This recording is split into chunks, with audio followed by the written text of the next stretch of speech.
Okay, okay, okay. This is PSA Philly Service Announcement Takeover Tuesday. Tuesday, Takeover Love, Support, Grace, Social Activism, Resources, and Art.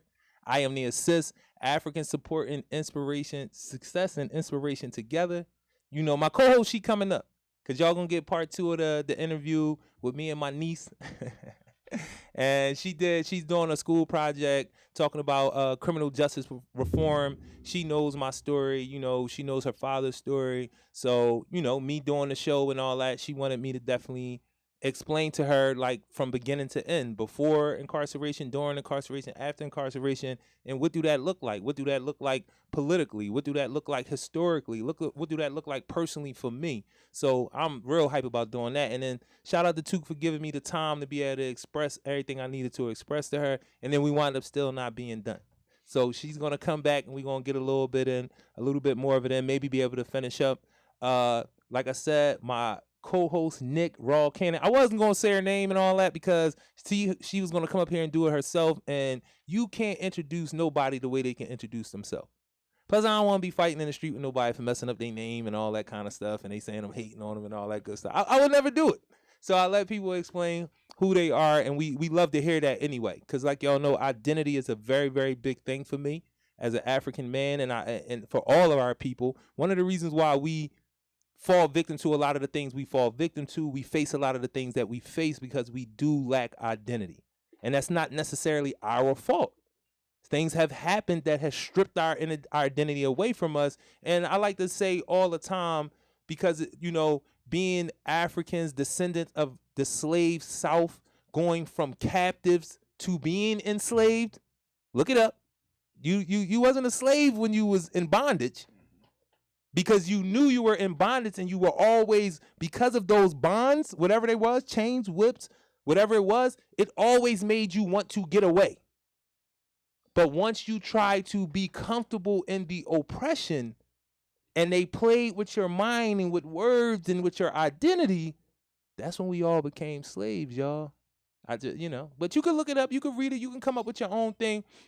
But Nick, Raw Cannon, the Queen, there she go. You know what I'm saying? See, I wasn't going to do it. And then when I started doing it, she popped up. So we have 2 seats. This is going to be a really, really good show. I'm going to get out of her seat because this is her seat. Stay in there so we ain't got to do no moving Okay, around. okay, okay. You got to respect the Queen, y'all. You got to respect the Queen. So I'm going to get right into it. I was going to talk a little bit about press conferences and why I don't like press conferences. And I don't because I believe, because she asked a question, I was going to move on. But that's what I'm saying. This is the reason why I don't, because don't wait till black media is popping to want them to come to your press conference to cover your story. When you always complaining about the regular white establishment news media misrepresenting us. So you don't call the POCs, you don't call the Philly service announcements, because you don't necessarily have to call me, but you don't call the Philly service announcement, you don't call the POCs, you don't call the Sunny Bricks on the Scene magazine. You don't call us for your press conference when we're going to accurately depict your story, because we understand the story, because we live it with you, whether we know you or not. We live it with you, but you'll call 3, 6, and 10. What are you exactly doing? I don't know. I think that's kind of like defeating the purpose. You're calling somebody that you will say is going to misrepresent you because you don't believe in the credibility, or you won't give your own people who are doing news media at a lot of different levels, you won't give them the opportunity. So I don't really do I don't want a press conference. I'm cool. NBC don't never got to know about what I'm doing, because the people that I'm doing it for are going to know, and they're going to tell other people. So I don't, and I'm going to talk about it on my platform with the assist of Glockaware Radio. So I ain't going to go too far, because I know that's a whole conversation. We have multiple important guests. So we're going to start with this young man, this very young man, right? This young man right here. We're going to start with this young man right here. We're going to let him tell y'all who he is, and then we're going to get right into it, and then we're going to have that natural flow all the way down today. I'm trying to look at what young man you're talking about. Yeah, my name is Dr. Michael Johnson. I've been in Philly now since I moved here from Chicago in '79, and Philly's my home now. we've been in and out of the country. My wife and I and family spent about 20 years plus in Kenya, East Africa. We came back in 2010, and that's where we are right now. And we are here to work with the people to do what we can to provide better health care for those of us whom my brother has been describing have allowed ourselves to now be enslaved. Hmm. We've gone from being Captives. captives to being enslaved. I like that. That's a good analogy. Need I say more? You want me to elaborate? Well, like I said about identity, one of our important questions is, who are you? Because a lot of times Sure. when we ask our people who they are, no matter what age they are, you would think it would be teenagers, people that haven't been on the planet that long, but it's usually a moment.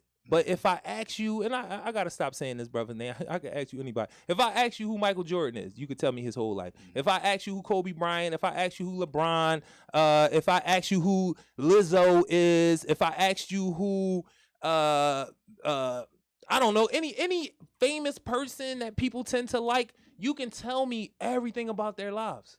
But when I ask you who you are, that's a moment.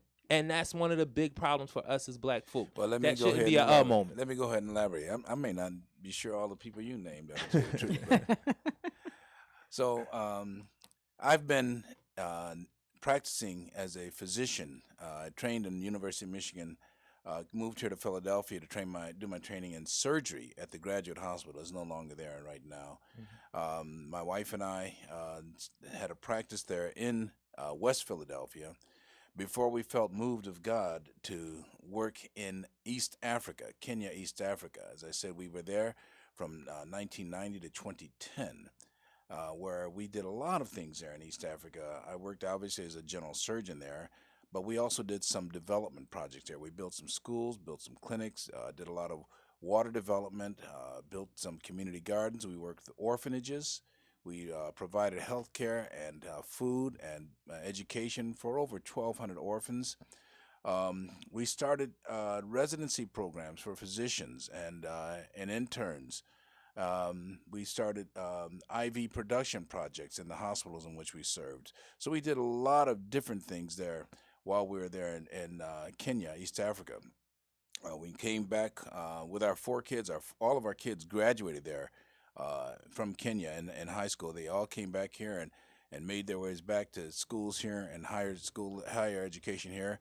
But my wife and I felt that my wife Kay Johnson, Dr. Johnson, we both felt that we needed to do investment here in the United States and amongst people that look like us, and especially people who are struggling like we saw upon our return. They were struggling when we left. They're still struggling when we got back.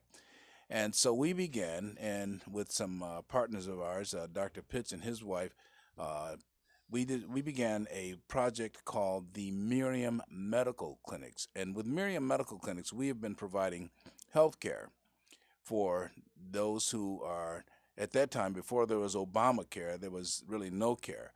So we started providing health care for people who were marginalized here in Philadelphia and the Philadelphia greater metropolitan area. We've been doing that literally free of charge. I still work as a physician providing health care free of charge for people who have fallen out between the safety nets. For some reason, they can't get health care, or even those who can get health care cannot get adequate health care services. So we do this free of charge. For the past 12 years, we've not charged anybody. I volunteer at that clinic. My wife volunteers at that clinic. And we've been doing that. We provide primary care services. We now offer dental services as well. And we've been doing that. We have 2 locations, one in North Philly on 12th and Spring Garden and one on 20th and Tasker Street. Our desire is that we offer primary health care services to people who feel marginalized. A lot of our people come out, a lot of the people that we provide health care for are people who have just been returning citizens, as they were. People who have been incarcerated, people who feel left out, people who have been in homeless shelters or in halfway houses. That's who we provide care for. Of course, we also provide care for the other citizens, those who have health care but just don't feel adequately serviced. So that's me in a nutshell. I'm love Philly. I love doing what I do. I love helping people, and I really I'm excited about helping people who are marginalized. There, but for God's grace, would I be? Yo, it's so first of all, you have a reentry program going on, but I don't know if you want reentry money Well, from the city. That's because when I talked to you and your wife, y'all both said the same thing, and it was funny because your wife had got a call while I was in there, and I pay attention to these type of things, like how she was talking to them, and it was like, like a regular conversation, like somebody was like, that was like her homegirl or something calling her, and then she was just giving her some health tips. You know what I'm saying? And I really like that it don't come across from talking to you and then being able to talk to your wife extensively, like, cause y'all know I like to talk and I don't mind, especially when it's good conversation. I'm very interested in people. They have a very interesting story. The hour won't be enough. He's definitely gonna have to come back, and he has an event coming up, and we'll talk about that because I want to be characterizing the event correctly. You know what I'm saying? When I'm telling people what it is, I want to because I believe in it. From talking to you and talking to your wife. But are you in position for any monies or anything? Do y'all try to get any like grant money or anything like that? Well, the majority of the money, 90+% of the money that we get is given to us by donors, people who have bought that dream. People who say, I can be a part of this. They want to be part of something big. Right. They want to be a part of investing in that community. So again, we've been doing this for 12 years, basically based upon what people give us. Right. I work a full-time job and I work that. So I don't draw any money from this project. This project is all give. Right. And that's exciting. So people want to be part of something big. People want to be part of investing, and those are the people that we work with. So we have the majority of our support comes from churches and individuals, people who say, "Oh, I believe in that. I can be a part of that," and that is exciting. We have been working with men and women who are coming out of incarceration for at least 30 years. We've been visiting prisons and corresponding and helping raise money for, and we've sponsored expungement projects at our church. We help men and women as they are transitioning from being in to getting out. I get phone calls constantly from those who are inside, and we connect with their families that are on the outside, and that is part of what we do. Again, if we are going to minister, if we're going to take care of the community, we can't just take care of just the healthcare part, because the healthcare is just a little bit of it. Right. It's all encompassing. I mean, you talk about, why are you using this substance? Well, I'm using this substance because, of all the trauma that hit me as a child and as a growing up and all that stuff. And then I got incarcerated, and then I got out, and I still didn't have anybody around me. My community had left me. My family had left me. All of that hits in healthcare. Right. And so that's what we do. We make that link. We try to put it all together. Holistic healthcare. care, or what they call Absolutely. 360. Some people say 360 something. People right. say wraparound, Wraparound. holistic. Yeah. Like I truly believe in that, because at the end of the day, that's how Africans move. You know what I'm saying? Right. We don't fragment things. Right. That's something that was taught to us. Right. Our brains think more like right brain thinkers. We look at the whole picture and figure it out from that standpoint. Right. And when we try to do things other ways, that's some of that stress we talk about. When you try to, it's kind of like, you go to the hospital and they're treating something individually when they Right. need to be treating the whole body, or they need to be treating all of your organs. You know what I'm talking about. Well, Exactly. yeah, because you look at healthcare in America. Mm-hmm. I mean, we are so fragmented. We're so fragmented. I like to say we have a right breast surgeon and a left breast surgeon. That's just about how fragmented we are. My wife went to the doctor once, and she had a cough. She went to the ENT doctor, ear, nose, and throat. And he said, cough. He said, well, I only deal from here up. You have to go see a pulmonologist for the cough. And that's how we are as a healthcare industry, but that's how we are as a community. We need to bring all of this together. If I'm not paying attention to what hurts your heart, if I'm only making the diagnosis but not providing the treatment and not sitting with you and talking with you and listening to you, then I'm not really providing you adequate care. And that's what we do at our clinic. It makes me think about, I was having a conversation a couple days ago about Rockefeller changing the way we do medicine in America. Mm-hmm. And a lot of people don't know that. A lot of people don't know that America, and when we talk about medicine, was all home based at 1st. You would have a physician that went to homes. They went to your everybody's house. There wasn't a centralized hospital for the most part. Well, the first president. Mm-hmm. Can you imagine who was the first president to be delivered at home? I mean, be delivered in a hospital. I don't know. To be delivered in the hospital. The I first don't know. president. You gotta put me on. To be delivered in a In a hospital. hospital. In a That's- hospital. I don't know the answer to that. Jimmy question. Carter. That's a long way down. That's not all that long down. No, I'm talking about as No. far as from the first president first on president- to him. The first president to be delivered in a hospital Mm-hmm.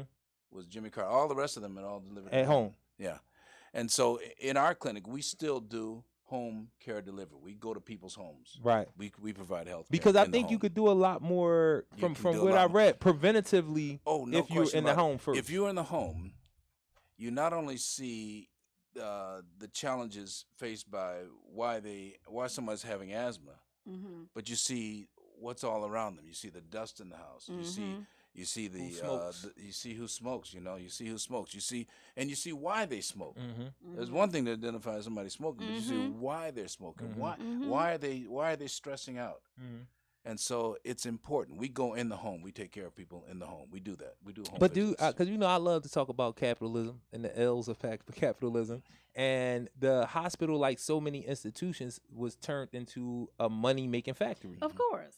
Absolutely. Like that's the reason why you got to go to a different doctor for this and a different doctor for that. They Right. got to channel that money.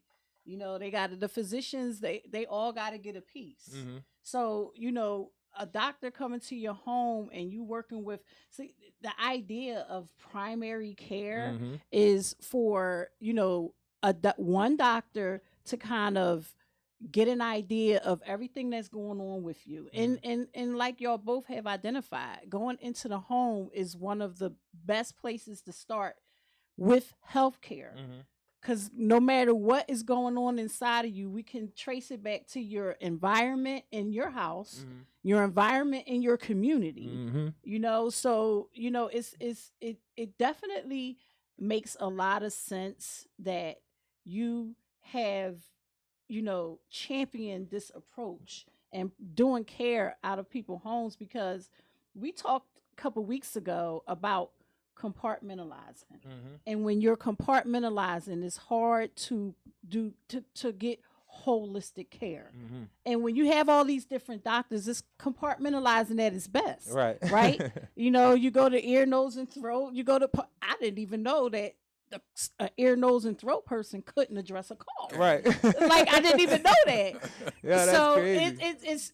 it's just so crazy. And I feel like we talk about all healing and recovery and uplifting our communities and trying to build our communities up and into places where we are changing the way we think, changing our ideas of what we eat, changing just environmentally what we're doing in our own Right. environment that's destroying our own environment. Mm-hmm. So when you think about recovery and trying to change, a holistic approach is like the best way to tackle it. Mm-hmm. And sometimes, unfortunately, because of the way society is set up and healthcare is set up, it takes a lot of different teams to be a part of that. And for the individual receiving that care, that in itself can be overwhelming and too much to handle. Right. We talked about that too with, having children with, specific needs that we are trying to get society to be able to understand better, because they don't have a problem. Right. Society has a problem with the lack of education and knowledge on how to deal with them. Mm-hmm. So it's, when you talk about that and you think back to how can we best support these individuals, people in our community, by providing all these services is great, Mm-hmm. but streamlining it streamlining it to a point where the individual is receiving the care is able to manage it without overload, information overload, stress overload. Like it's hard Yeah. trying to keep up with all of it, and people just really want to get help. They No, just really want to get help. It's crazy because to your point, one on two different occasions. One, like what you saying about going into the house, a lot of what we do when you go into the house for one particular thing, now you servicing the parent, the child may need some school services. You got resources. Like I done went in the All houses of that. and the family member. I come in for like the son, and the mom was like, "You got resources for my daughter." Then it'd be like, "I'm looking for a job. You got resources for me." So that's like the thing with the physician going in and being able to deal with the whole family and get family history, see who's doing what. And then another thing about what you're saying and about it being overloaded, I'm helping this young lady like 2 days ago. She's telling me that her son, now she is getting some assistance, but she said her son has 6 different people. He's 11. 6 different people calling her about different things that they That's need too to. much. And to the point where she like, I know that these people are trying to call to help, but I don't even like the state that I'm in, that we are in. I don't even feel like fielding all of these calls. You know what I'm saying? Because it's too. She was like, it's 6 people. I'm like, 6 people. I said, well, listen, I don't want to be the 7th, but what I will say to you is, what I will. But I think my thing was different because all I said to her was like, just come down to the center and let me sit down and talk to you. Well, let me talk to you. Let me throw this in here. We have been enslaved to think, and I like the way you put that, that somehow we don't deserve the best. Mm-hmm. We've been used to sitting in the back, waiting our turn, and our turn most times didn't come. Mm-hmm. But we have been we know the demographics. We know that we have the worst healthcare statistics. We know that we have the highest blood pressure, diabetes, hypertension. We know we have all of those things, but we have learned to accept that as inevitable, and we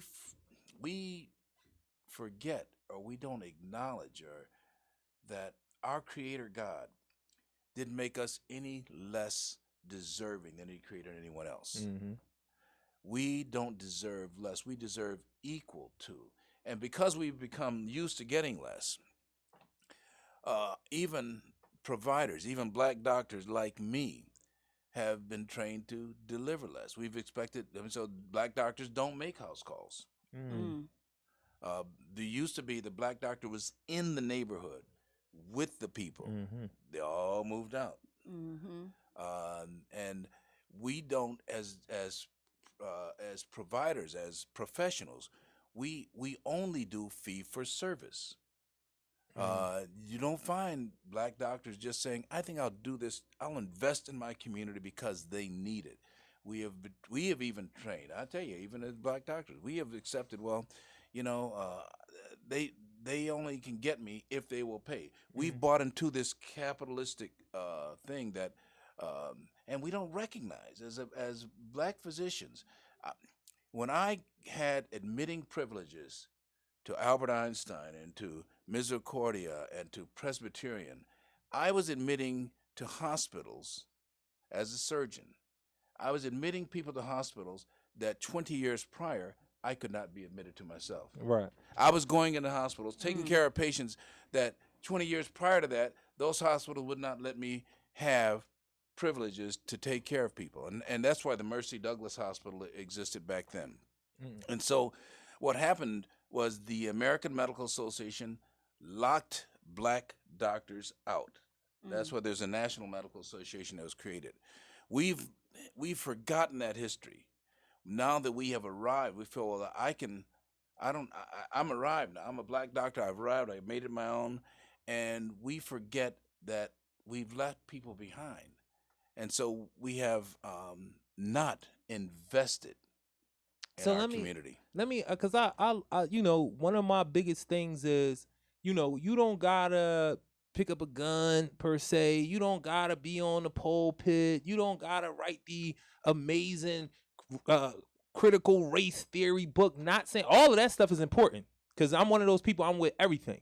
Every That's way true. black folk feel like they need to get liberation, you have been done that wrong that I'm not going to tell you you can't get it in that way. I'm just being honest. That's not something I'm going to say to somebody. But what I do say to people, because we feel like it always got to be like this big thing. Like you got to do this big thing to push our people forward. And all I ask is, we here in America, we all in this system. It's blood on all the money. You got to pay your way out. I'm just letting y'all know, because you got to even buy a passport. You can't just leave America. You can't just leave. You can't just up. You got to be able to pay to get to the border if you're landlocked. So you have to participate in the system in some way. So there is blood on everybody's money. Now, how we deal with that morally and as black folk, that's what we got to come up with. But the thing that I just ask black people to be is be black wherever you at. And do for black people wherever you at. If you a bus driver, make sure you act like you a black person on that bus. So when you see those black babies or you see that black lady, or you make sure you do for them. When you in that restaurant, you're that server, you're the cat, you're black. So make sure you do. When you in the bank, somebody that I have a lot of love for told me recently, like, yo, one of the reasons why I don't want to work from home full time, because I love making sure that my people are taken care of when they come into this bank. This is the reason why she don't want to work from home full time, when she's getting that opportunity and she's been in the bank for a long time. It's her time. She don't need to be in the bank no more if she don't want to be. But the conversation that we had was, the reason why I won't work from home full time, because I got to make sure my people are informed when they come into this bank. So that's all I ask. She ain't running around with no gun. She ain't on the pulpit screaming it. She ain't running around trying to give up all her money, even though we do need some of y'all, because the reason why y'all got that money is on the backs literally of other black people, the ones who you said arrived. You, like you said, you forgot the history. People had to fight for it. Now you get into the space and you think you it because you in a space that didn't want you to be there, and you only want to take care of your folks. That doesn't make sense to me. So my thing is, like what you're saying to me, and I love when black folks speak like that unapologetically. Like you didn't like, well, everybody's thing is their thing, and I don't want to. Nah, we be on bullshit sometimes. Let's just be real about it. We be on bullshit. So I just ask my people to be black wherever you at, man. We have bought into the American nonsense, this idea of success. We believe that having the access to excess is success. I mean, explain it to them again. Say it to them again if say they didn't get it. Having access, that mean you can afford it. Mm-hmm. It means you have access to it. Mm-hmm. To excess, you got more than you can do. You access to excess, we call that success. Well, that's nonsense. Yeah. Because success is what you're doing here, investing in people. That's success. Having access, having the biggest and the best and the finest and the latest and the most beautiful, that is not success. That's just accumulation of stuff. And when we start to realize that as a people, as individuals, that I'm only as important as I make the person in front of me feel. That's the I'm only as important as I make you feel. Right. I'm only as important as I make you feel. I listen. I said it a long We love people time up here. ago. We know what it is. We I love said people. it a long time ago. You can do 1,000 things, right? You can run around here crazy, do 1,000 things, throw money everywhere, put money behind stuff. People not going to remember what you did. They're going to remember how you made them feel. The actual thing that you did is going to disappear, and they're going to be like, I remember that. It's not so much what they did, but that was the most genuine, pleasant, nice, caring individual. Like it's in no matter what you do, right? Because you can be the bearer of all sorts of goods and services, but if they can't feel like the dignity of being a human being and getting the care that they deserve, you think they're going to remember you? No, they're not going to remember you. If you give me an opportunity and I take that opportunity and you treat me like crap, you think I'm going to remember that you gave me that opportunity? No, I'm going to remember, You treated me oh like no, crap. this person treated me like crap. The fact that you gave me the opportunity, see, people think they can do for you, and they supposed to get remembered for that. I did X, Y, Z, but you know what? Mhm. It doesn't mean anything because how you made that person feel in the process of doing that, you just took 10 steps backwards and you caused them to take 10 steps backwards They not gonna because receive the that's care not properly. not even are they not going to receive the care, they're not going to see that as no success. Mm. They're not going to see that as a foot in the door. They're going to look at it as I just got taken advantage of again. So you know, I encourage my people. Everything that you just said, bro. Like, you know, look out for your people. Look out, do what you can. You don't have to it don't have to be this big show. But treat people with dignity and respect. Mhm. And whatever it is that you do. When you're caring for when you're looking out for your people and you're trying to bring your people up, talk to them like you got some sense. Mhm.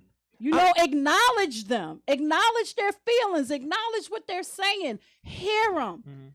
Be a person that can effectively communicate so that they understand the position that they're being put in is something that allows them to go ahead and say, you know what, this was a great opportunity. Now I'm going to pay it forward. It's crazy because when like me and my daughter mom, right? We go back and forth sometime, and she would be like, anything you ever ask me to do, I do it. But I'll be like, when you do it, you got so much attitude, and it just it's like when you doing what I'm asking you to do, it's like it's hurting you, and you got to get smart with me every chance you get, and it's like, but I do what you ask me to do, but I was like, I can't even receive You can't it even properly. get past it. And she do what she's supposed to. I'm not fronting like she do, but it's like I didn't really know how to say it to her. I would just get upset, like, you know what I'm saying. And I'm meeting fire with fire now, but it was like I probably should have said it like how you just said it. Like, listen, leave me with some dignity when I ask you.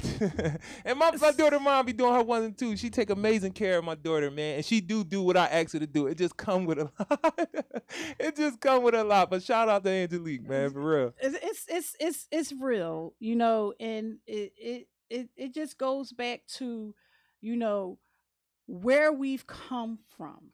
And we have to remember that. Mm-hmm. We got a lot of trauma that's embedded in our DNA that we are pushing and living through and putting in the back of our minds, and that's where that compartmentalizing is a problem, because we want to address one thing but don't want to address the other, and then figuring out why we still got high blood pressure. Right. You know, you could run a mile, but if you still eating 5 cheeseburgers, like it's not really doing good. nothing, right? It's counteracting. You know what I mean? So Right. it's just, you know, like the way we communicate is going to really have a solid effect on how we begin to heal, recover, and build up our community. Right. You can have it all in here and you can want to do 1,000 things, but if it's not so much as getting to that finish line, it's the way you get to it, because you don't want to just re-traumatize in the process. Right. You know, you want to heal, you want to uplift. You want to have a becoming of a new generation, a new people who are not only more knowledgeable, more aware of self, can effectively communicate and educate based on what they've been through and what they've experienced and how they've learned to be a better person. And that's how we do it. That's how we start. No doubt. I wanted to just say something because I know you got to go home. I know you got to go home. Yeah, and he got some questions. He got some questions that he got to answer too. I got you though. But I've been married for going on 46 years now, and when I tell people, I say, you know, I married a sinner, and so did she. We have to recognize the humanity in each of us, Right. and the same struggles that you have with your loved ones, the same struggle I have with my mother. We have the same struggles with each other. I have to recognize the humanity in every person, Right. recognizing that. And you were just talking on this. There's always some struggle going on in each of us. There's an internal struggle that each of us are dealing with, some trauma. There's an epigenetic. I mean, there are things that have happened to us in our past that literally changed the the connections in our brain, Mhm. and we don't even recognize it's there. But Say it's what it is there. again. Say what. It's called epigenetics. In other words, Epigenetics. there are synapses. There are genetic changes happening in our DNA as well as in our brain that happen over Drexel University did a big study on this dealing with trauma in children. Mm-hmm. And after a while, you come to expect trauma. Mm. You come to expect trouble, and that is part of our DNA now. I have to recognize when I'm dealing with people on the street that they are dealing with trauma that they don't even know about, and I have to appreciate that they're struggling in ways that I cannot see. And so when I do that, when I recognize that, I can be much more empathetic, sympathetic, much more feeling, and that's again, if I make them feel important, if that's my thing. No matter how, whether he's begging on the street, whether he's saying, I have to make that person feel important. Recognize their humanity. When people are begging on the street, I can't just walk by them and say I don't see you. No, I see you. I may not be able to do what you want, but I do see you. But I I have to see you. recognize your humanity. And So- that recognition leads to empowerment, and that's what we need. That's what we need. We have been stripped of that. Yes. Yes. You know what I mean? Dignity, self-respect, self-empowerment. We've been stripped from that. And we've been taught that we need to look to outside resources and systems to empower us. When that's not the case. We can empower ourselves, but we need to be taught that again. We need to retrain our minds to understand that this is not who we are. Now, part of it is because of all the trauma that we've experienced that is embedded in our DNA. But the brain is a miraculous thing. It can restructure itself to learn, and you be surprised at what we can endure and still fix. Right. So I agree wholeheartedly. Like, you have to recognize that, and you have to be able to treat people with dignity and respect, and that starts the empowerment in themselves. And once you are doing that, and you find an alignment with yourself, bro, I've been aligned since 2022. Exactly. So, it's just been, once you get to that point and you understand the assignment, right? You only going to improve. You're only going to touch people, and people going to feel your energy. They're going to feel it. And that's going to help empower them. Just by being in your presence, they're going to feel that energy, and that's going to help empower them. So I got a couple Johns. So y'all follow me. First, I want to give a shout out to Wasima. Definitely, I appreciate it. Carlita, I appreciate it. I didn't see who name that said the power of knowledge of self. I think it was. I think Wasima, she been but tapped I'm in. definitely She shout been out to my tapped in. sis. You know what I'm saying? Our girl Carlita's up there Exactly, too. always. They got it on at the center. That's the rule now. Oh, that's the, what's like, no, they was already doing it. I'm just talking ish. You do that. But it's So okay. what I wanted to say, I want to make sure I don't forget this question.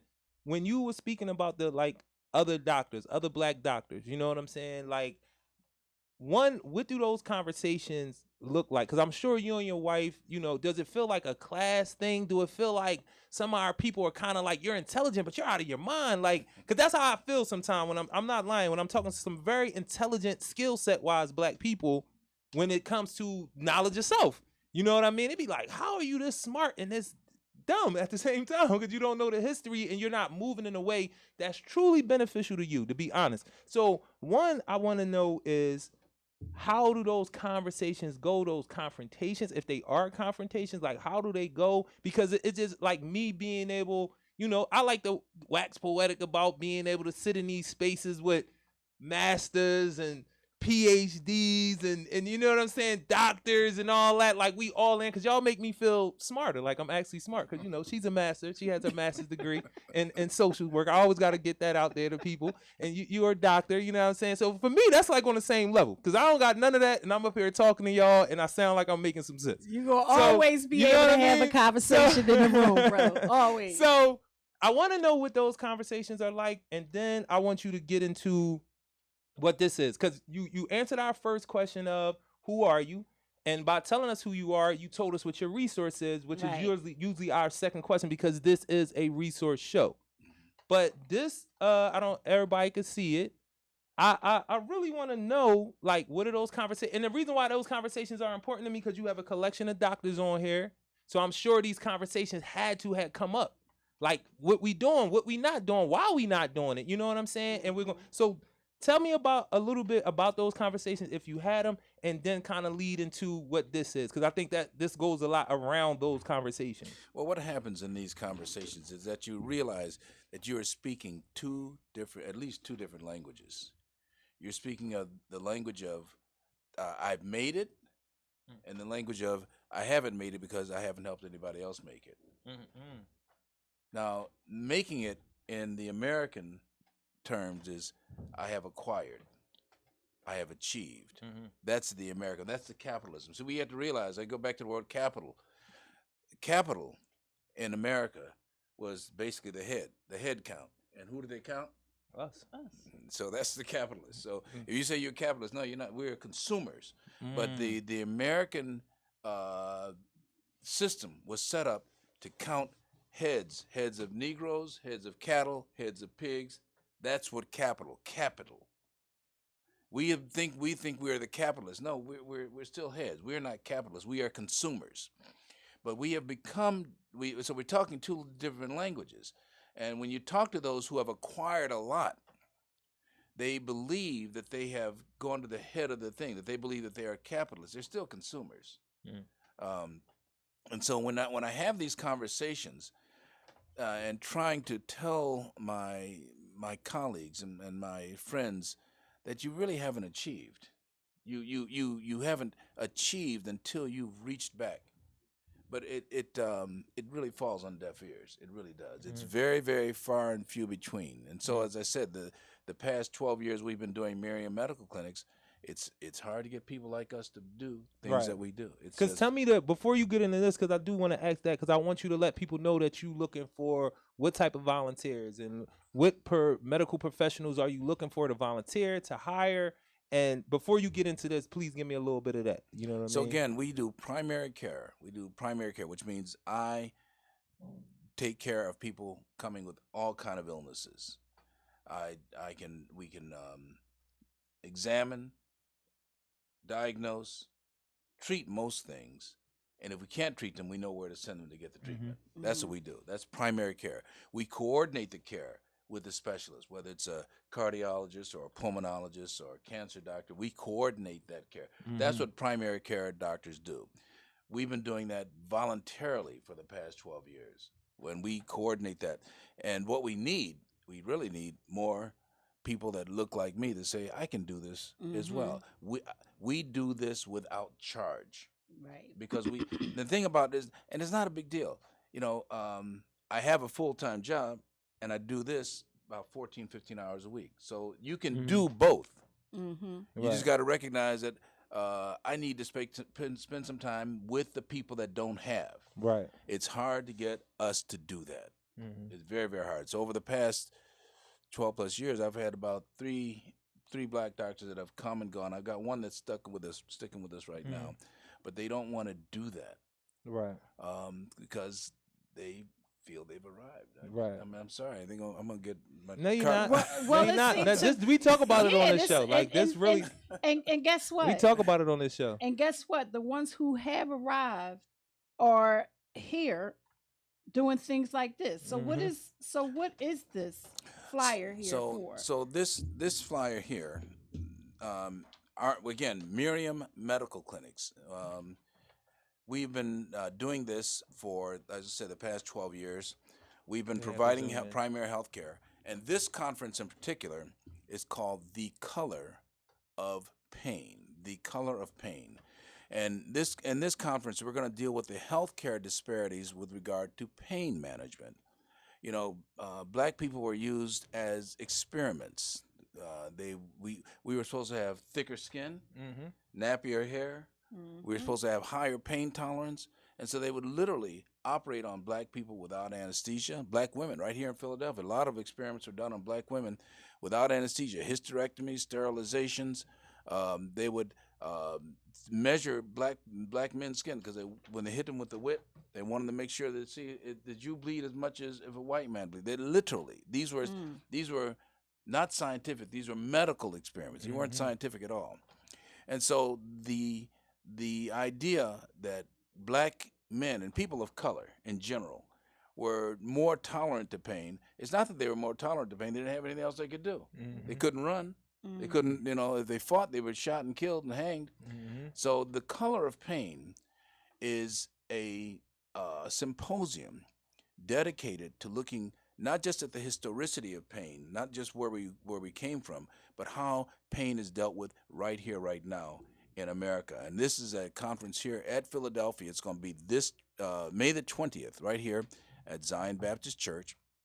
We're working this in conjunction with Zion Baptist, and it's a free symposium. We offer breakfast and lunch, and we have a group of doctors, as you see listed on here, who have given their time. These doctors have given their time freely to come and talk about healthcare and especially pain care disparities amongst people of color. We're going to talk about all kind of things: back pain, head pain, leg pain, diabetic pain, cancer pain, pain in the elderly, all kind of pains. And not only is going to talk about pain, we're going to talk about the current.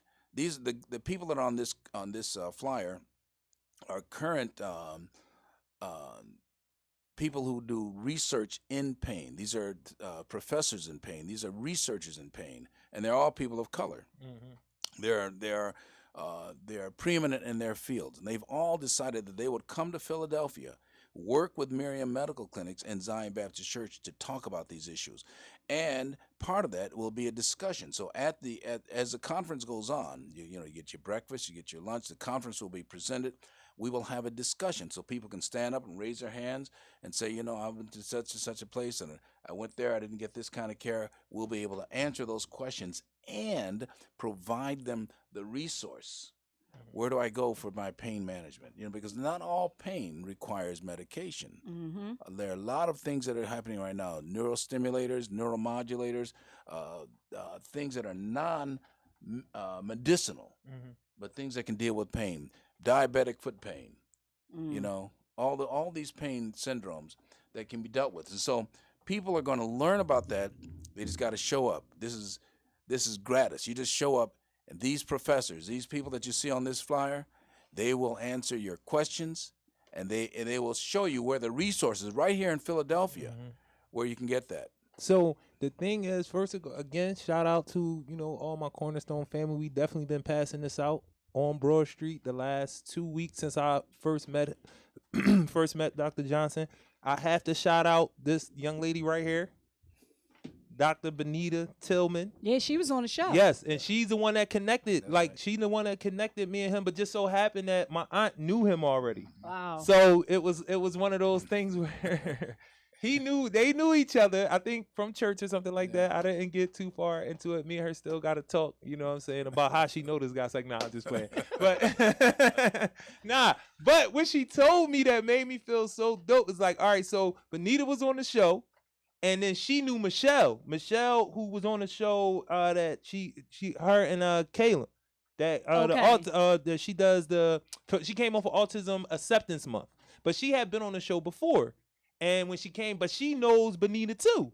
So I was telling her like, yo, but Benita called him and texted him and was like, listen, I know you wanted to go on some other shows or whatever. I don't know exactly how the conversation went, but I know she got in contact with him, told him, no, you should come on the show I was on. And not only did she do that, and I really appreciate it, it's like she reached out to a lot of people, and I seen it in the carryover, because I look at the views, but I don't look at the views.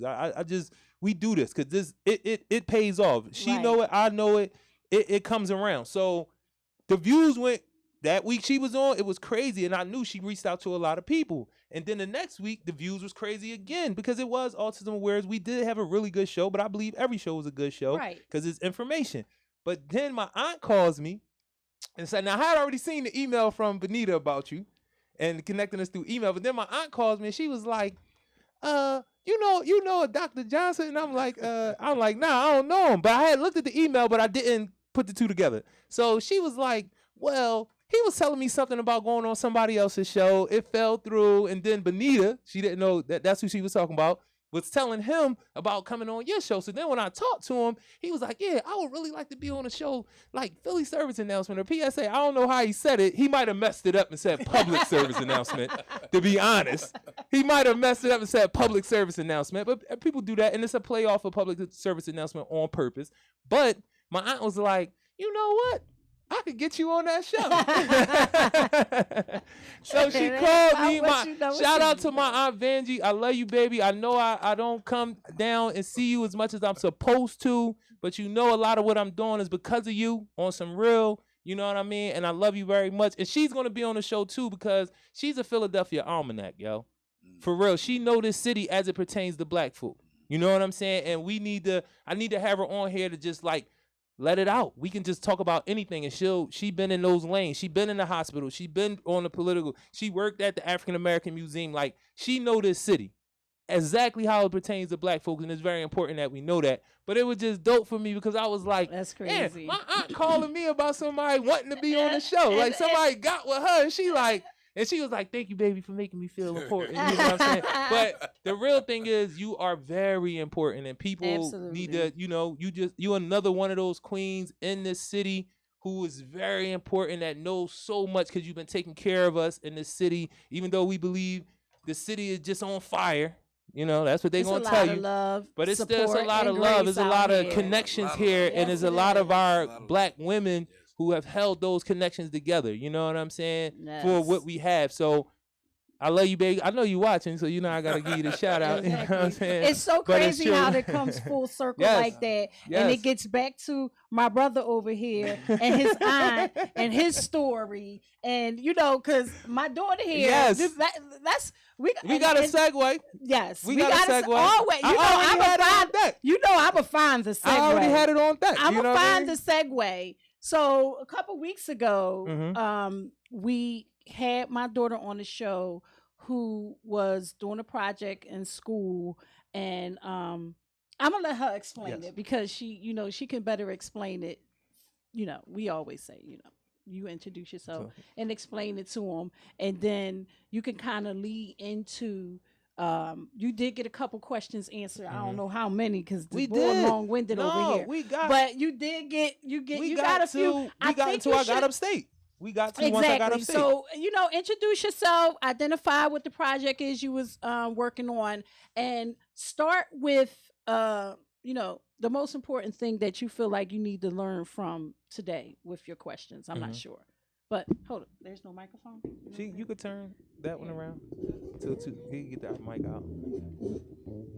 So you can just identify yourself and explain to everybody again. Okay.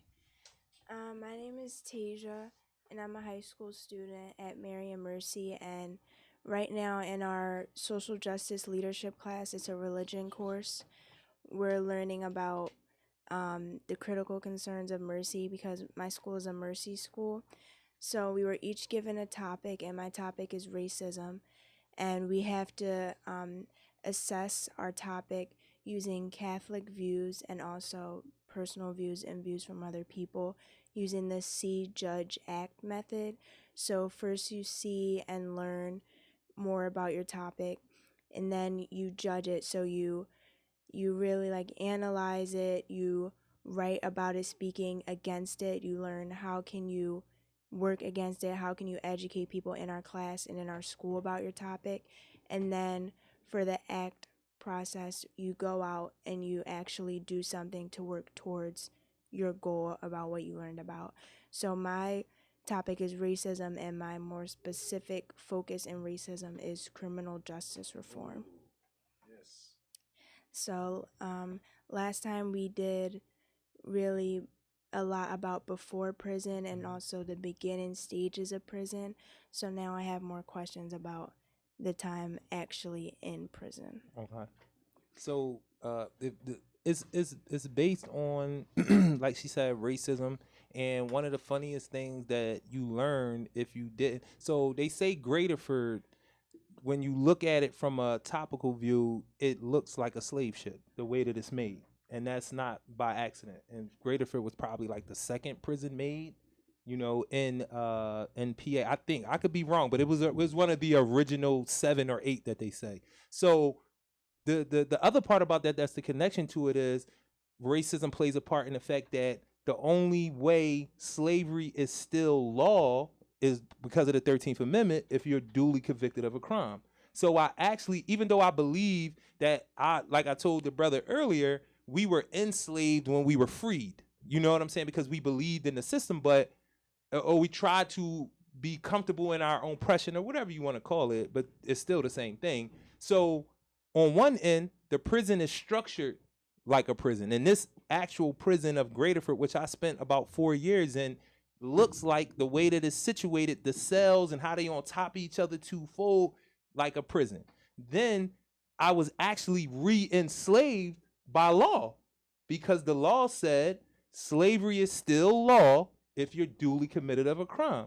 So not only was the place structured like something that had everything to do with racism, which is the Ma'afa, the slave ship that brought us over here, but then I actually legally became a slave again by law, and then I was treated like a slave because you get 3 pairs of clothes like slave did. It's like the breakdown of what a slave got, the time they get to have their own free time and all of that. The structure of how a prison moves and operates is exactly like slavery. Like how they give us our food, how our clothes, and the clothes thing, the reason why I bring that up, because once I started reading about our history in prison, that's when I would read books, I'm like, this is the same thing. This is still slavery. We're still producing, because that's the other part of it. We making clothes, we making furniture, we make anything you can think of, they're making in a prison for free to keep capitalism going. The reason why America was because it's if y'all didn't know, look at world news.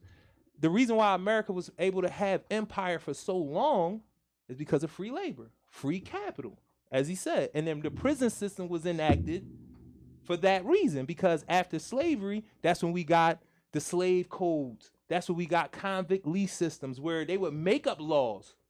And they didn't even have a cop. They didn't have cops. They would be like, oh, he's the constable.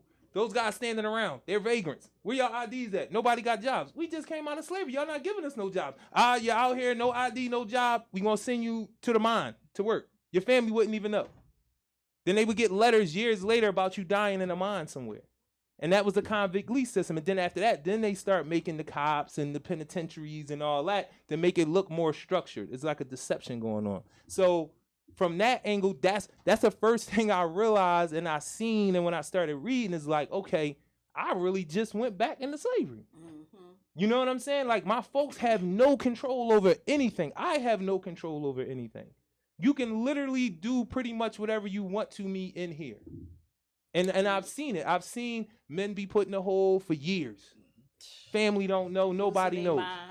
Losing their mind. Like, because that's what the prisons are doing now. The prisons are doing, what they're doing now is they're set up for low intensity warfare. Just nitpick you and nitpick you and nitpick you until you snap. You know what I'm saying? Or you do something to try to cope that's going to also make you lose your mind, because you're not going to be able to keep that coping mechanism up in this environment. So me coming to prison, one of the most stark things coming into the prison physically is them asking me where I want my body sent. And almost everybody, go ahead. Almost everybody you would ask about going to prison, that's one of the things that stands out. Like you say, when how a person treats you in that moment, like, why are you asking me this? You know what I'm saying? Is it really necessary? You know what I'm saying? But it's a training that's the beginning. That's a purposeful trauma. That's the beginning of that low intensity warfare. You might not never make it home. I just got here though. Like, yeah, you know what I mean? Those questions are designed in a way to enslave your mind. The whole joint, when you come in, And I gotta tell you this because again, this is connection. This is the racial connection. This is the oppression connection. This is racism in action. When we come in and they strip everybody down in front of each other. And we come in with chains on, the overalls on, and they strip you all the way down. People got to look at you, check you, prod you like they do to a slave. They not checking you for health, though. They checking you for fitness. We could just, because a jail just wants you to be fit enough for them to keep making the $40,000 off you or the $50,000 off of you a year. We don't want to treat you to be healthy. We just want you fit enough. And that was the same thing as a slave. They didn't mind if you were always sickly, as long as you can get up enough to go to work. So that's the same thing that they would do when we first went to prison, or when we go to prison. They don't really want to make you healthy. They just want you fit enough so you can wake up every morning and they can continue to make the money off you. You feel what I'm saying? So in our many trips to Greaterford, we would go there, and we still get called. Now it's now it's Phoenix. They just same place, just changed the name. But one of the things that broke my heart so much is that you have men there, and even in the women's prison, Muncie, you have people there who never get a visit from their families or community. And that's more prevalent with women than men. So that's something y'all need to understand. That is way more prevalent with women than men. And so we are participatory in degrading the slaves, the enslaved. We are participatory. We feel that I'm out, they're in, let them stay there, to hell with them. And we are part and parcel of the problem. We need to be investing our time, our love. We need to be visiting. We need to be writing. That is that's part of healing. As long as they're feeling that pain there's not going to be any healing in my own home. There's not going to be any healing in my community if I'm ignoring those who have been stripped away.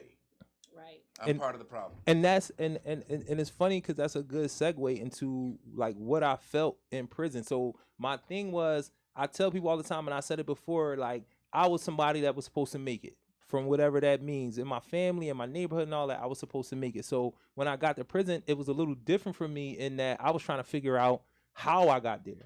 A lot of brothers don't come. They kind of already know they coming. You know what I'm saying? That's a big thing. Cats be knowing they on their way. They may not want to be on their way. They may not want to really believe it, but they be knowing. Like I said about going to placement. Placement as a juvenile prepares you for, it conditions you to go to prison. So when I get there, I'm peeping all of the maladies. No high school diplomas. Most dudes 8th grade education. Fathers are non-existent. Men are non-existent. That's why I always tell people about the fact that Father's Day cards have no value in a prison. None. The churches will send us, I say it all the time, these elaborate cards. A Mother's Day card, you can get multiple cards for it. You can get food for it. You not going to see none on the left on the table. Ain't going to be none in the trash. Those are all accounted for.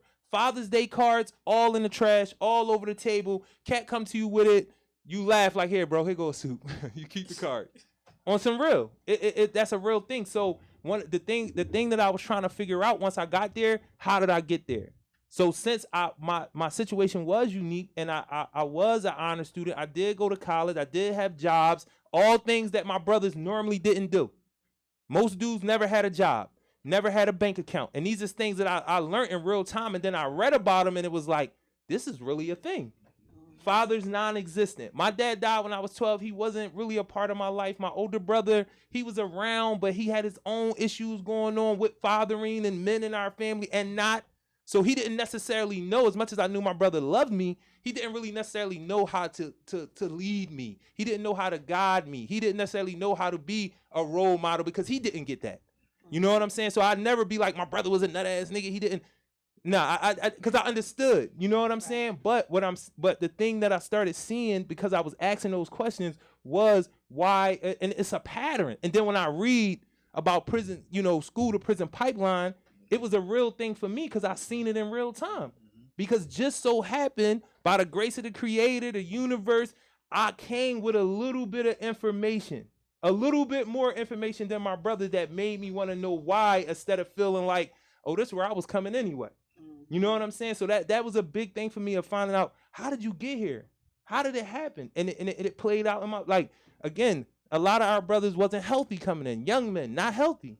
A lot of them had mental illness issues, or they were under emotional distress, and nobody knew. Their parents didn't know. Because the other thing for me that I learned was the language we have now around mental illness, and that's a real thing in the prisons, because it's not physical anymore. I came at a time, the physicality left, the whole somebody knock you over your head and rape you and all that, and gang fights and war, all of that still happens, but that was the penalty kind of for jail when you went. It was physically violent, and you didn't want to go there if you couldn't protect yourself, if you didn't have a gang.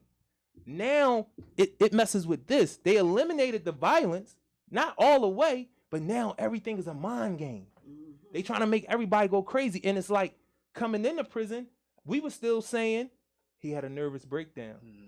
You know what I mean? We didn't have language for it. He lost his mind. She lost her mind.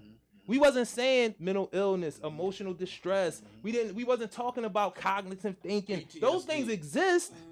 PTSD. Those things exist. We had no language for them when I first went into prison, and they exacerbated.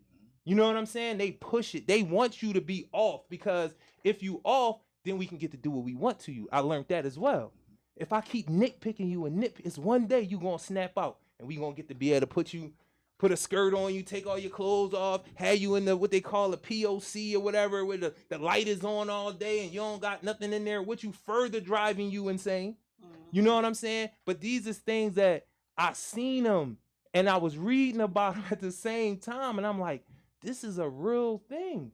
Like, this is a whole system at play that started when I was 10, started when I was born, started when my father was 10, started when you know what I'm saying? Like, it went back, and a lot of my brothers don't have that information. Because that's another funny thing about me and my time in prison is, when I came to prison, cell phones wasn't really a thing. That information at your fingertips wasn't really a thing. So we were still arguing when I first went to prison, is all of this a conspiracy? And black people arguing with each other like, so what you're trying to tell me is a conspiracy with a white man trying to do X, Y, Z to. But now it's like, well, they doing it and y'all know, so it ain't on him no more. It went from we didn't want to believe it at all to it was our fault. And this is what prison was for me. This is the things that I start seeing, that difference, like how we operate with each other with cell phones versus without. I joke about this a lot, but it was a real thing. I go outside, I run around all day. Nobody's concerned where I'm at.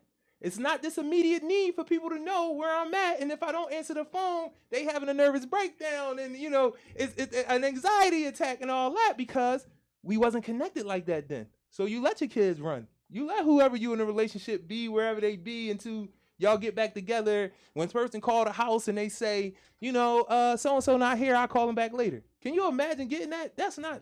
Where he at? I know he hear me. I know he seen my text message. What's your phone did? Like, you get all of that stuff that say you, but that's something else that I start seeing. I seen it in jail, like the change. And the information is there now, so now we making it our fault. Again, still talking about race and how it plays into me being in prison, and the part I learned that it wasn't all my fault, if it was my fault at all. Right. Like, I know what I did to another black man, but it was a whole thing that was situated around us that had us meeting, and it wasn't unique to me and him. We were meeting like this all over the country. Right. You know what I'm saying? Black men meeting other black men wherever we meet them, and one hurting the other, or we hurting each other, whatever the case. It wasn't us. Not saying that I shouldn't have any onus in it, but I learned in prison how I got there was, they already had this in play a long time ago. And that's part of the problem, right? That's part of the problem. And I don't know if you had another more specific question, Tasia, that you wanted to move on to next before I you good. What I'm going to say. I don't really have a more specific question. I just have a more specific part of prison that I want you to talk about. So I just want you to talk more about when you started working to try and lessen your sentence, and did you feel supported while you were doing that? And why was it that it was so difficult for you? Great question. To even try to do that? That's a great question, because I definitely was going to get to it, because I fought my case for 15 years to no avail. You know what I'm saying? And I want to begin by telling that question that the importance of that question is for all you folks who still love Bill Clinton and all that. He did this thing called the Death Penalty Act in 95. And what that did was it made the appeal process 1 year after you get convicted. Now, most people would say, well, shit, you just got convicted. You should be ready to fight your case.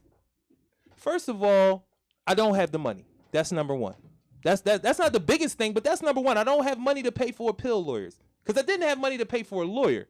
So you giving me a year means I have to try to get my mom to have a year worth of fish fries and a year worth of begging at the church or wherever she going to try to help get her baby out of prison. Real thing really happened. And my mom is not unique. The grandmoms is not unique. So what he did was he cut that time down that your folks could. If they was able to possibly get up $5,000, they poor folks, they not going to get that in a year. That's disposable income that they could just give to you. So imagine what that do to them when they can't get it. So that's the first part. And that's good old Bill Clinton. Saxophone, smoke weed, you know, all that good stuff that y'all said was sterile and made him black. Y'all said that. I didn't say it. Y'all did it. So for all of y'all that's still politically inclined to him. But he created that year limit. But now let's take it to the fact that I got an 8th grade education, if that. And you want me to learn Latin in a year. Something most lawyers, they not good lawyers. And they passed the bar and they did it for 8+ years. Because most people that become lawyers don't go just 8 years. They probably was in school for 10. And then you got to learn in real time. But you telling me with an 8th grade education under extreme stress that I got to learn the law with Latin involved and all these words I've never seen before in a year in order to fight my case. And this is what you got a lot of brothers trying to do, to the point where brothers will play ball and want to do all of these other things to take their mind off of trying to fight to get out of prison. Because that's something that's a pressure we would put on other brothers on purpose. Bro, you doing all this stuff, you got to fight, bro. You got to fight because 9 times 10, you got something in your case because we all do, because we all get railroaded to a certain extent. And that's the importance of it. I talked about those mitigating circumstances last time, where I had all the mitigating circumstances. I worked a job. I've been to college. I had 10+ family members in there every day, awards. I played sports. I did all the things that should have said a first-time offender should get less time, and they gave me the max. So that's a stress that I'm under, and I got to try to figure out the law in a year, which is impossible. Not only do you gotta have to figure it out, you gotta figure it out and then process it and file the appeal. Yeah, because you gotta write it, get copies, you gotta perfect it. You know how if you write a paper and you got your rough draft and you keep going over it and going over, well, you just trying to get a grade. I'm fighting for my freedom. That's a stress. But then you gotta be in a bathroom with another man. I remember one time my cellie came in the cell and I was so overwhelmed. I had papers all over the cell. And he came to the cell and looked in and went back downstairs. Like, I'm not going to do that to you, bro. Like, I'm not even going to come in there because I know where you at right now. Because I wasn't writing nothing. I was just sitting there, papers everywhere, on the bed, pencil, law books out, the whole nine. He knew what I was doing. But the reason why I bring that up, because a lot of people ain't that self-aware. Or it was a certain amount of fear that was there, too, because I'm a big guy. So it's like, damn, I can go in there and step on one of these papers and he going to snap because he in here fighting for his life. He trying to go home. And that's the ultimate goal when you're in prison. You got to get home. So if I go in there and step on a paper saying I got to use the bathroom, he might snap out and do something to me because that happens. Or I might break down and start crying. Who knows? But he just came to the door and looked and seen, and I seen him, and then he went back downstairs. But that's the type of stress. And that day in particular, I was under a deadline. And I ain't had money to get copies. So I'm waiting for a JPay to come so I can get copies. The shit make me want to cry right now. I'm in there hoping like, damn, I don't got no bread. I need to get these copies together. I got to organize it. I got to make it down to the law library at a certain time. Because the cops used to play with you. If they knew you went to the law library and they knew you was fighting for your freedom, because what you got to understand is, if I'm fighting for my freedom and I'm able to get out, that's not good job security. I can't let you out. You the one that's going to be here when my son get ready to start working here. It's a subconscious thing, and some of them is not subconscious. They'll tell you when you come back. They'll laugh, oh, you good job security, because I done seen them do it. So when you fighting your case, it's just a lot of levels of it. Like, you trying to talk to cats who know the law, who been down for a while. Some cats is playing. They just trying to get zooms and whams, as we call them. That's like cakes and cookies and all that. So they telling people they know the law because they banking on the fact that you don't, because most of us don't. And they go play with your shit, fuck your shit up. And I mean it just like that. You know, I'm not going to excuse my language because that's exactly what it is. They play with your shit, fuck your shit up, and have you send something in. And now you ready to kill this nigga. Because another person come around, but let me see your case, man. Just so happen to be like Dr. Johnson. He want to make sure we all good because he been down for a while. He don't want to see us in here like this because his brother's like that. I was basically helped raised by a brother like that named Sikambuzo. You know what I'm saying? And he told me I had to have purpose in order for me to make it. So that's one of the reasons why I do what I do. That's one of the reasons, like when your mom said earlier about you trying to find out what your thing is, what your purpose is, what makes you up every morning, what is your contribution to humans, to everybody? What is your contribution to this body called the planet? Because you just an atom in that body. You feel what I'm saying? So speak to, you said it, the fact that the guards are one of the biggest unions. Oh yeah. The phone company. I'm glad you said that. I'm glad you said it because that's a part of the slavery piece too. Because most of the people don't know, and this is I don't know if you going down this road, but this is a part of what you asking me. This is the funny thing. The phone company. Exactly. Aramark, the food people, Bob Barker, Disney, McDonald's, all of these people. So the funny thing about it is you have the planners. That's Disney and all of them. I say the politicians fit into that. But then where they put these prisons at is communities that were falling apart. Because of shit they did to their own people. But now it's falling apart. So what do we need? We need slaves to keep poor white people going so they can keep the overall system going for the big planners. So if you go back to slavery, you had the big planners, but most of your overseers were poor, illiterate white folks. What are we doing with you in the system? Is it, you know what I mean? But you white, and we got to play this game, so we're going to employ you. We're going to make you an overseer. The prison is the same thing. You had these poor white folks who communities was in shambles, and what they do, they imported some slaves to provide union jobs where they could work for generations. That's why Pennsylvania is one of those places that life is life. Why is life life? Because that's good capital. Until this person dies, we getting $40,000 or $50,000 to pay for them to be here from all of these different sources. When they say $50,000, they're talking about the cost of what Aramark does in the prison. They're talking about the cost of the clothes in the prison. They're talking about the phone and how much that's going to cost. It's a variety of it's almost like a budget list that adds up to $50,000 that it costs to imprison you. And that's making people money. And that goes off of what you were saying about capital, the head count. The head count. Yes. The more head count in the prison, the more money they can get, the more people they can employ. Yes. To keep this whole system. And I'm hold on. I'm gonna take one more before you say what you're about to say, because this is very important because it filters into all of the levels. And I tell people this all the time. We count on their census. That's it. So if you have 20,000 people in this county, now it's 11,000 more or 6,000 more or whatever that number is that's in the prisons, that's in the county. So now you're getting 26,000 people worth of funding, federal funding. But you only got to spread it around 20,000 people. So you're getting 6,000 more.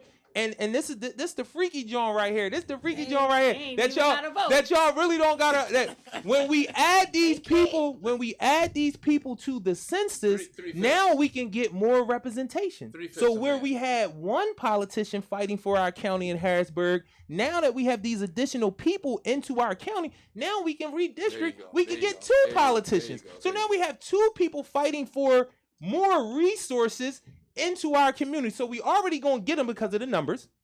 We already are employing people because we have these prisons here, but now we have more political representation to bring even more resources in. And again, that's the slavery model again. That's when you talk about racism, the criminal justice system. That's the many different places where those things meet. So now I have to, and this is another thing I learned, when you fight in your case, don't be no smart motherfucker. Because now these judges, these clerks, these lawyers, how dare this nigga be right? We gonna deny this just because you know what? There's insulting. there's no arbitrary body that's gonna come in and say he didn't pass this appeal or check the appeal because they like, well, how the fuck this nigga get to learn all of this and smart enough to tell me what this is? No, because law at the end of the day, and this is another trick, is ambiguous. Something that on purpose. On purpose. You can play with words. My elder beat 2 life sentences because of the play of substantive. What did that word mean? Shall and substantive is the 2 reasons, because he argued what those words meant in the context of his case, and that was enough of a technicality for him to beat 2 life sentences. But the 3rd life sentence, they would not allow it because they played politics. They said, oh, we'll let you get it. We're going to give you 35 to 70. And my elder home now, so you know he home. But the only reason why he didn't beat all 3 is because they said, how dare this nigga? How dare he? You know what I'm saying? So They had to make an rumbling example. your case. And then it was crazy because I found out I got my last appeal shot down after 15 years in the hole in Graterford. So And why was you in the hole, bro? I was in the hole because no matter where you go, you can't keep me from black women. Because I love them. And they love me. It's just the way the Creator made it. I didn't make it this way. But no, wherever you have men and women, they're going to find a way to be together. I don't care if the penalty is death. It's just that's how we made, because we supposed to be together. We don't always understand that. And with that attraction or that pull, we don't understand it. So we mess with it. We mess it up. We don't know how to have relationships because we've been enslaved. So we don't know how to have relationships. But no matter where you put men and women, I don't care if the penalty is death. They're going to find a way to be together because they're supposed to be. So I got put in a hole because I was dealing with a female CO. But that's like the end of the appeal story. Is there anything else that you would like to know about the appeals or anything like that? Just support. You didn't attest to your support. And I'm glad you remembered that, because that's a big part. That's like waiting for the JPay to get copies. Somebody asking somebody, can you please go down there and talk to the attorney? Can you please ask him to get with me? I'm losing my mind. I'm not hearing from him. I'm trying to fight this case and nobody's responding. And this is something that I learned, man. They don't know how to help you, because they got the same education as you got. So when you call and you got some words and that shit is overwhelming them on that 15-minute call that costs $30. That's right. You know what I'm saying? So it's like the support don't come, but it don't come because they just as uneducated as you. Not saying that you shouldn't support your folks, because one of the things that saves brothers' lives is people making random calls to the jail. Yo, what's up with so-and-so? Because they always let you know that somebody called. They won't let you talk to them if you just called the jail, but that saves lives, because whenever, it's not just prison, but whenever somebody knows somebody care about you, that makes people pause before they try to treat you any kind of way. Because they like, this, somebody care about him. Somebody care about her. So the support part, it wasn't necessarily there. But for me and a lot of brothers who thought it was malice intent, it wasn't malice intent. Your folks don't understand what you're talking about. You barely can explain it because you just learning it. It's overwhelming. It was overwhelming for you. Now you're trying to explain everything to somebody in a 15-minute phone call or an 8-hour visit when it took you weeks to understand your case. And you trying to get them to act on the information. You not saying that y'all shouldn't. Even if you going down to the shit, like he sent me this big ass packet, because we do it, long ass shit written on the yellow pad. Please take this to any lawyer, some lawyer, because this is how we be feeling in there. I'm being for real. Like if we could, and dudes be trying to deal with their problems. Some dudes don't care. They on the phone like, please, yo, can you please just take this to the lawyer? I'm trying to call him, and that's what support look like. It's a hard thing. Your folks don't got the money. They don't got the money for the copies. And not only they don't understand what's going on. You know what I mean? That, as somebody who has been that support, it's for this, as a person who is a supporter, there's also a process of degrading that you have to go through in order to, because they talk to you in your kind of way. As a family member who's trying to be there and support an incarcerated individual, you get treated differently and less humane because of the fact that you're trying to be there for, and they don't want nobody in prison to have these connections. because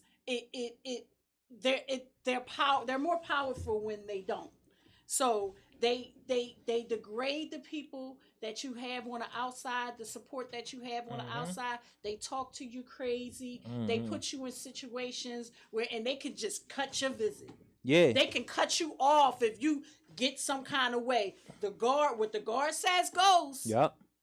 And they And play if you on that. get out of line with They them, play they on can that. cut you off and make this big old deal and get you taken off of the list. And that's now that you low can't get intensity visit. warfare. But the last thing I'm gonna say about that support part with the law, just period, but definitely with the law. My mom, one time when I first got locked up, I was down in the county. And it was on a Tuesday. No. It was on a Saturday. She came up to see me. I don't even remember what I wanted her to do for me. But she came back up on Tuesday. And mine, she coming up regularly. It's tearing her out the frame, crying in the in the parking lot, stomach killing her, all kinds of stuff. This is what my mom had to go through to come see me. So I'm down the county. I'm fresh on it. I don't understand. Like, I'm like, yo, everything is immediate. So my mom was supposed to do something on Saturday. She come up on Tuesday. I don't know if she forgot. I don't know what happened. But I'm like, Mom, did you do what I asked? And she was like, no. And she was ready to go now. I don't talk to my mom like this. Like, I'm the youngest. My mom treat me a certain type of way. I don't talk to her. But it was like, I'm feeling like my situation is so dire that I can just be like, man, Mom, you ain't do it. It was just Saturday. You couldn't do that for me. And she was like, and she ain't even get on me like, you my son, John. She was like, hold up. Like, how you treating me like this? I got all of this stuff going on. How you think I feel? You my son. And I got to come up here and these people tell me whether I can see you or not. And you sitting here coming at me like this when I'm here. I'm with you.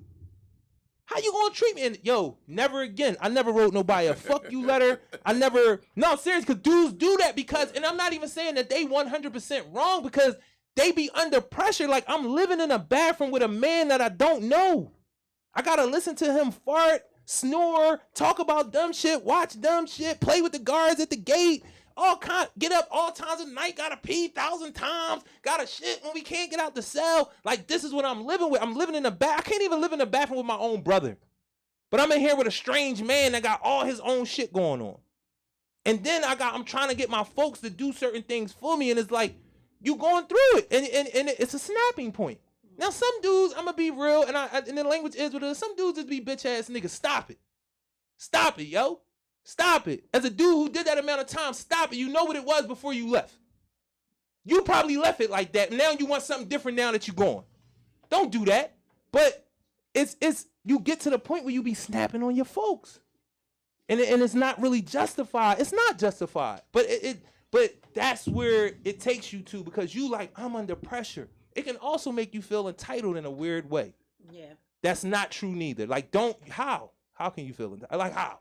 So that thing is like, people, like, it'll make you snap. It'll make you yell at, it'll make you write stuff to the one, and I just had this conversation, not about prison, but just in general. You always are able to hurt the people closer to you the most. The person who's doing the most for you, you'll take out your pain for all the people who are down the street doing nothing from you. That you know they down there, they not doing shit from you, they probably saying F you, but the person that's close to you get the venom because of how you feel about them. And that's what we do when we in prison. Because our situation is so crazy, the person who riding with you the most get a lot of your bullshit. And that's a thing that goes with the support thing, especially around the legal part of it. Because you really be feeling like, yo, I'm under pressure, y'all got to do everything I'm asking y'all to do. People wasn't focused when you was home, yo. They wasn't focused when you was home. So you got to figure out a way. You got to figure out a way to get that support, man. I can't always say how to do it. And then for me, and my brother Mal will tell you, I was definitely one of them cats to be like, you coming at this woman and you ain't put nothing in, bro. But now you want her to do everything. When you was home, you treated her like she was your side John. Now all of a sudden she your main John because she's your resource. And now you mad. Like, stop it. You know you didn't pour into that woman before you left. Because that's the thing about men versus women. There's no support for women. Ain't no men going to see women. I can't remember the last time I had a conversation with a man that said I just came from visiting a woman in jail. Mom, sister, girl, baby mom, whatever you want to call it, wife. I just don't have those conversations. I don't hear them. I don't overhear them. I don't hear them in the music. I just don't hear about men going to see women. But it's they go see their always, mans. They go it's see their mans. always a mom, a aunt, a sister, a grandmom, or all of them coming to see us. So I know that went off of the question a little bit, but that was the support. But I just like to get that part out about women. That was a really good elaboration on support and how. And I'm it's sweating. Real. It's you've been sweating, bro. Your hair's shining. But it was intense. It's a testament to the family structure, right? Right. And when a brother is taken out of the home, there's a role that he played that is missing. And as a supporting cast or somebody on the outside, although not incarcerated, a part of that incarceration. Because now there's this whole role, this spot in the family that everybody's role now has to get shifted and adjusted because the family structure still got to function. The world is still happening. Yes, it is. Outside. And it's hard to, understand what the brothers inside is going through and still having to maintain the moving, fast-paced life that's happening outside. And it's no way to be able to, really grasp the idea as somebody on the outside who has not been inside those prison walls. You can never say, you know what I mean? You can't attest to it, but you can only identify your role and how you and your family system is affected. And the reality is the discrimination, going back to, your project and the criminal justice reform, is like, in reality, is it really a thing? I don't think so. I really don't think so. And but look, I hate to cut you off because I don't want to start a whole other topic. No. We need her to come back. Past. We need you to come back because I know you got more questions. But Dr. Johnson, but I definitely want to get Dr. Johnson. Let's get that before last we roll out. thought Come on. before Let we me go. put this in from a Christian Dr. Johnson said he paying for the 30 minutes. That's cool. Nah. When I approach the members of our church, I'm at Tasker Street Baptist Church in Philly, and the church in general, and I advocate for going to visit and going to help. And we're writing men in prison, and we're sending them support, the JPay. We do those things. We send them the food and all the rest of that stuff. And one of the questions I get is, well, what did they do? And I'm trying to think, that's just like they asked Jesus. When the man was born blind, they said, what did he do? Why is he born blind? What sin did he do? And those are questions that are basically doing things like, does this person deserve my love? And the thing about Jesus didn't deal about what people deserved. He just helped people. He never interviewed people. And in Swahili, there's a phrase that goes, "Msionge na mwenye njaa." Never interview a hungry man. See, he got to come on, and we got to get into that too, though. Yeah, we got to get it because he true. told me he's speaking fluently, and You I'm very envious of that. You never interview a hungry man. You feed them. You don't need. All you're doing is by interviewing them. It's a delay tactic. It is. I don't want to help you. I'm trying to find a way not to help you. Exactly. I'm trying to see if you deserve my help. Wow. That is not how you help people. People need help. You just take care of them. If they want to tell you why they're there, they'll tell you. But that is not important. The question is, why aren't you in here? Why aren't you in here, Michael Johnson? Exactly. You did some things. Right. And if you were caught up in the situations I was caught up, you'd probably be in here also. And so what we have to do is we have to realize as people, and black people, white people, we have to realize as people that we are supposed to be supportive of people no matter what we think they are, no matter what we think they did. And again, back to that thing, I'm only as important as I make you feel. If I make that man, that woman, I'm important. And everybody else may think I'm stupid and everything. Well, if that person thinks I've done a great thing, then I'm only as important as I make the person in front of me feel. So he about to send the John out there, say, wrap it up, B. Yes. So what I want to do, I want to ask again. Are you willing to come back? Yes. Do you like doing this? Yes. Okay. I like that she likes doing it. She might have to fill in for her mom from time to time. Yeah, You know what I'm saying? We could figure the transportation part out. Like that would be dope. I think I think you would enjoy it. I know you would enjoy it. You know what I'm saying? But I'm glad that you enjoying this, and I appreciate it. It could be a part of her act. Exactly. I like that. I like that. So before we bounce, what is the? We usually ask why you do what you do, but you explain a lot of that. So just give me one more. I'm talking to you, nah. You. You know, take us on out, man. Let us know what do we need to know on the way out? Is it about this? Is it about the clinic? Like, let me know something on the way out. We do what we do because we recognize that unless we are part of the solution, we are part of the problem. I can talk all I want about what's going on in Sudan and what's going on in Ukraine and what's going on in Tennessee and all, but if all I do is complain and I don't seek, and that's what I like about having you here today. You're talking about being a part of the solution. Part of the solution. I'm meant to be a part of the solution, not to just talk about stuff.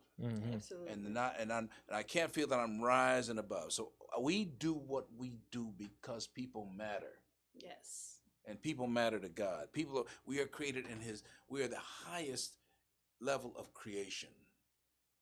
You know, people talk about we have evolved. No.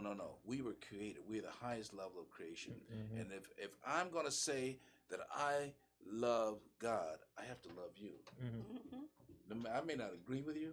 I may not even like you, but I have to love you. And we do what we do because that is what God has called us to do. Because we are called to love. We're called to help. We're called to encourage. We're called to uplift. That's why we do what we do. So I need more of y'all to come on up until the 20th. We think we got like 2 more Tuesdays. So it would be very dope if you, your wife, anybody else that want to come back up, talk more. I got a whole bunch of things that we can ask, and we can talk more about this leading up. I believe in this. I know this to be fact. Read a book called Medical Apartheid. It's called Iotopia, the fear of hospitals or medicine, and that was something that was created in us, put in our DNA, as y'all say, from those experiments and all of those things. But I'm gonna get up out of here. I appreciate all of our guests. This is PSA, Philly Service Announcement. Yes. Takeover Tuesday, Takeover Love, Support, Grace, Social Activism, Resources, and Art. My right-hand sister, the Queen, Nick Raw on Cannon. his left today. You are right. But that's okay. But I'm pointing at you with the right hand. Yes, you are. Yes, you are. Yo, thank y'all. Thank both of my Yes, guests. I thank appreciate y'all. the questions. Yo, that's what we do.